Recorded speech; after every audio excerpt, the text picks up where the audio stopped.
कि जियांग जो है वो ब्लैक रॉक माउंटेन से जा रहा होता है। तभी वो कुछ बैंडिट्स को देखता है जो कि जियांग का शिकार करने के लिए आए होते हैं और जियांग उन सारे बैंडिट्स को मार देता है। अब देखते हैं आगे।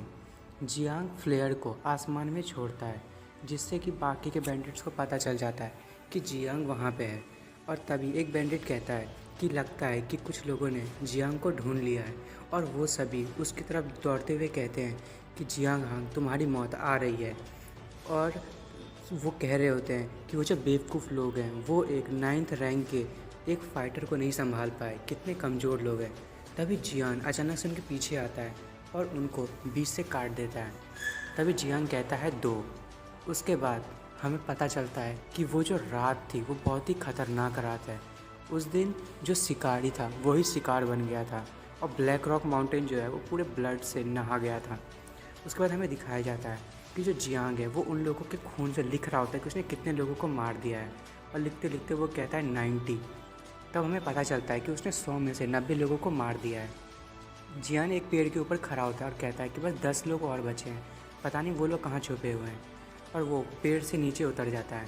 तभी हमें एक बैंडिट को दिखाया जाता है जो दौड़ते हुए अपने साथियों के पास जाता है और कहता है कि बिल्कुल भी अच्छा नहीं हुआ, हमारे जो 9 ग्रुप्स थे, टीम्स जो 10-10 के ग्रुप्स थे वो सारे के सारे मारे जा चुके हैं।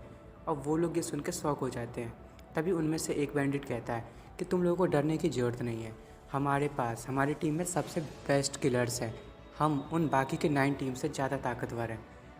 और वो कहता है कि जब तक कि मास्टर और जो 8 मास्टर हैं वो मिस रुक्सी को ख़त्म ना कर दे तब तक हमें यहाँ पर रहना होगा ताकि हम उसको रोक सकें और उसे मार सकें।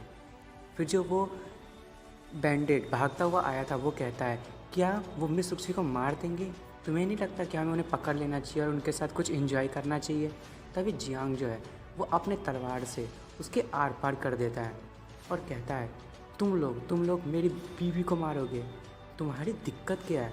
तभी वो लोग पीछे से देखते हैं तो पता चलता है कि जो जियांग है वो वहाँ आ चुका होता है और उसमें से एक बैंडिट जो है वो अपने पास से एक पिल निकालता है और उसे चबाता है और कहता है कि ये चीज़ जब तुम नीचे जाओगे अपनी बीवी के पास तभी पूछ लेना। और वो जैसे ही उस पिल को खाता है कि उसकी पावर जो है वो बढ़ने लगती है। जियांग कहता है अच्छा तुम मुझे मारने के लिए अपनी पावर को बढ़ाने की कोशिश कर रहे हो, तुम्हें पता है ना इससे तुम्हें डैमेज होगा। तभी जियान उसका सर पकड़ता है और उसके सर को ज़मीन में गाड़ देता है और कहता है कहो कहाँ है मेरी बीवी, कौन है जो मेरी बीवी को मारना चाहता है। तभी वो जो बैंडिट है वो कहता है मैं नहीं कहूँगा, तुम खुद जाके उसको पता कर लो, और मैं वैसे भी तुम्हारा ये चेहरा देखना चाहता हूँ डरा हुआ सा। जब तक तुम अपनी बीवी के पास जाओगे वो किसी भी लायक नहीं रहेगी और जो वो रुक्सी है वो भी मारी जाएगी।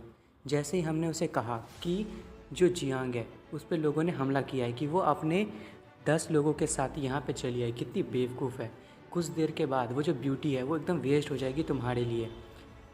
और जियान कहता है कि तुम्हें क्या लगता है कि तुम मुझे नहीं बताओगे तो मैं पता नहीं कर पाऊँगा, और वो उसके सर का कचुम्बर बना देता है और कहता है तुम लोगों की इतनी हिम्मत, तुमने मेरी बीवी के साथ पंगा लिया, तुम मेरे साथ यदि पंगा लेते तो वो बात अलग थी, तुमने मुझसे बदला लेने के लिए मेरी वाइफ को परेशान किया, मैं तुम लोगों को छोड़ूंगा नहीं।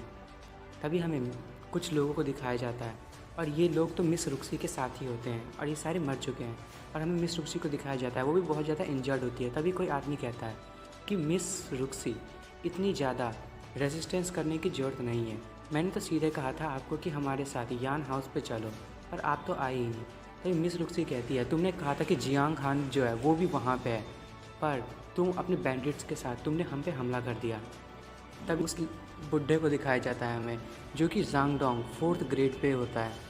वो कहता है मिस रुक्सी से कि आप भी कितनी अच्छी मजाक कर रहे हैं, ये जो ही फेंग जाए है वो जांग फैमिली की ही प्रॉपर्टी है, तो आपको कैसे लगता है कि हम लोग आपका साथ देंगे। उसके बाद मिस रुक्सी कहती है कि तुम गद्दार लोग, और वो जो बुढ़ा होता है वो कहता है अपने सारे बैंडिट से जाओ और मिस रुक्सी को मार दो, और कहता है कि जो भी मिस रुक्सी को जिंदा बचा लेगा तो वो उसके साथ एक रात गुजार सकता है। तभी मिस रुक्सी अपने मन में सोच रही होती है कि जियांग हांग, मैं कसम खाती हूँ मैं तुम्हें बचाने के लिए किसी भी हालत में आऊँ। और वो सारे लोग मिस रुक्सी पे अटैक कर देते हैं। और मिस रुक्सी उस अपने आप को ब्लॉक कर रही होती है और उनसे कहती है, आओ जो भी मरना चाहता है मेरे पास आओ। और वो उन लोगों को बीच से काटते जा रही होती है। तभी वो बुढ़ा कहता है कि मुझे बिल्कुल नहीं लगा था कि जो मिस रुक्सी है उसकी कल्टीवेशन इतनी ज़्यादा स्पीड से बढ़ी है।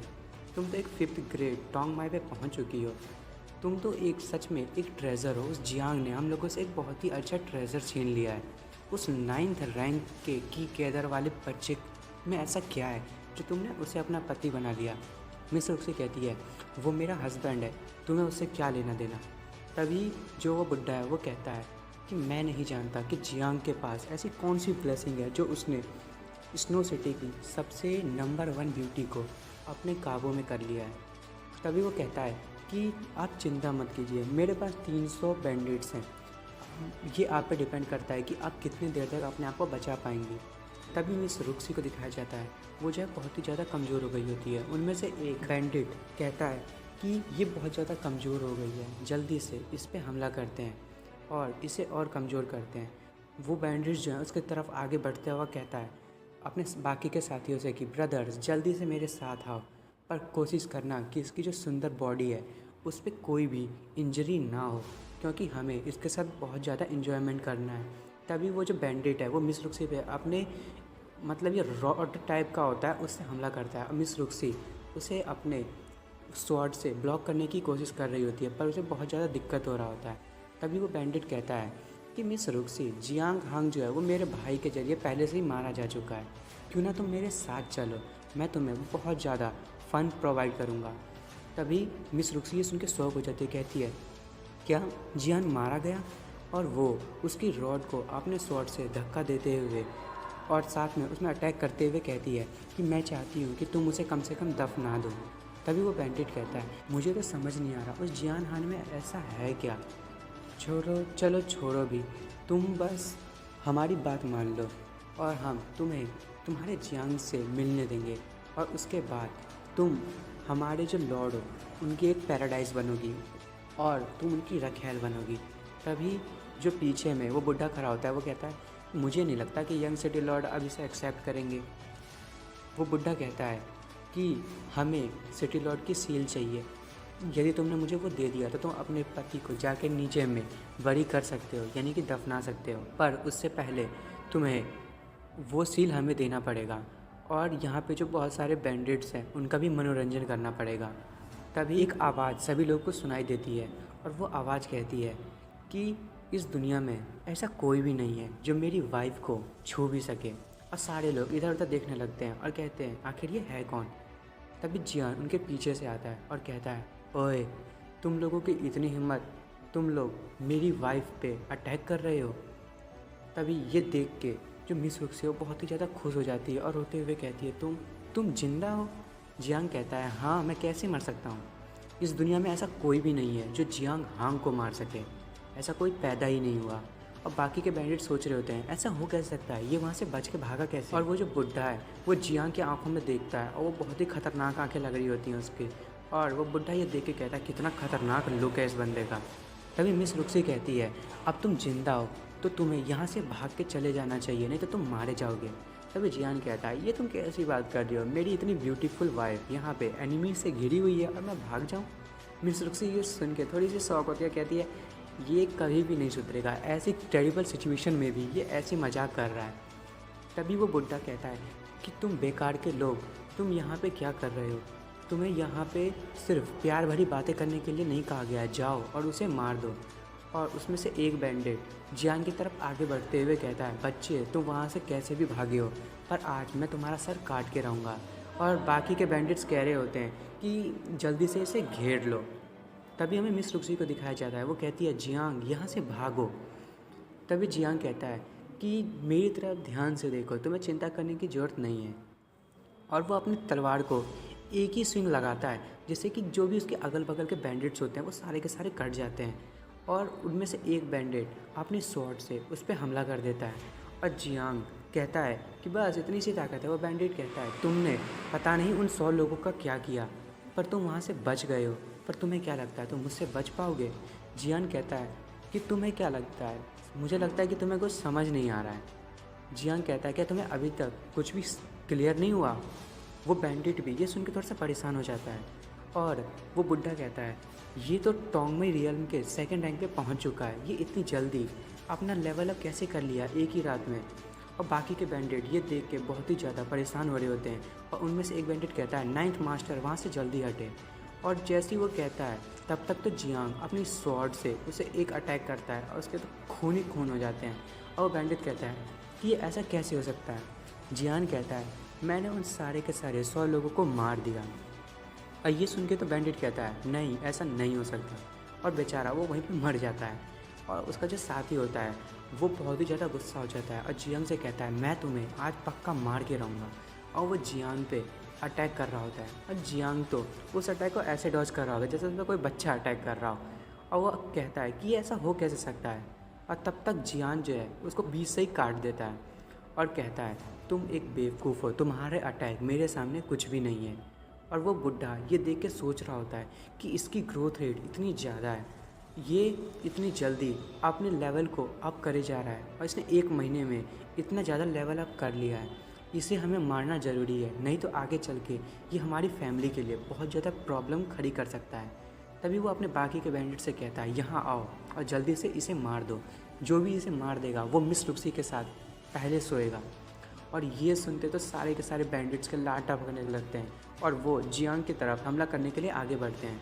मिस रुक्सी कहती है, जियांग भागो, और वो उसकी मदद करने के लिए वहाँ जा रही होती है कि तभी जो मिस रुक्सी के साथ उसका एक गार्ड होता है वो उसका हाथ पकड़ लेता है और कहता है कि हमें यहाँ से चलना चाहिए ताकि हम लोगों को रिपोर्ट कर सकें और हम अपने लिए मदद ला सकें।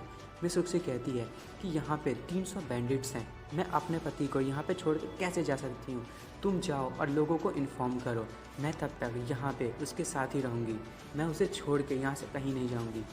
और हमें दिखाया जाता है जो जियांग है वो चारों तरफ से बैंडिट से घिरा होता है और वो सब उस पर अटैक कर रहे होते हैं। तभी जियांग कहता है कि तुम चींटियों को गर्व होना चाहिए कि तुम ये मेरा रूप देख पाओगे।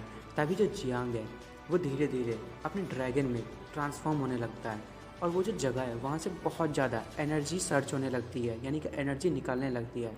और हमें दिखाया जाता है जो जियान है वो अपने ड्रैगन फॉर्म में चेंज हो जाता है और बाकी के बैंडिट्स ये देख के बहुत ही ज़्यादा डर जाते हैं।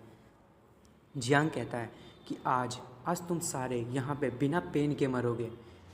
दोस्तों इसका कहने का मतलब ये है कि उसकी ताकत इतनी ज़्यादा है कि वो एक छोटा अटैक भी करेगा तो उन्हें पेन भी नहीं होगा, वो सारे मर भी जाएंगे। और तभी वो जो मिस रुक्सी के साथ जो सोल्जर होता है वो कहता है, क्या ये तो 7 रैंक के टोंगमई रियल्म पे अचानक से पहुँच गए।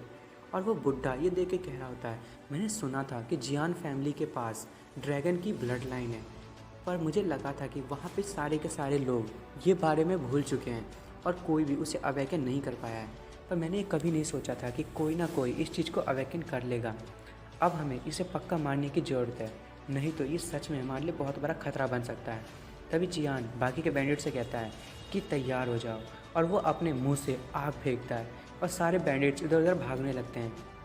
पर वो इतनी तेज़ी से आग फेंकता है कि वहाँ के सारे बैंडिट्स जल जाते हैं। और साथ में हमें दिखाया जाता है कि वहाँ जो पक्षियाँ होती हैं वो उन सब का मीट खाने के लिए वहाँ पे आ रही होती हैं।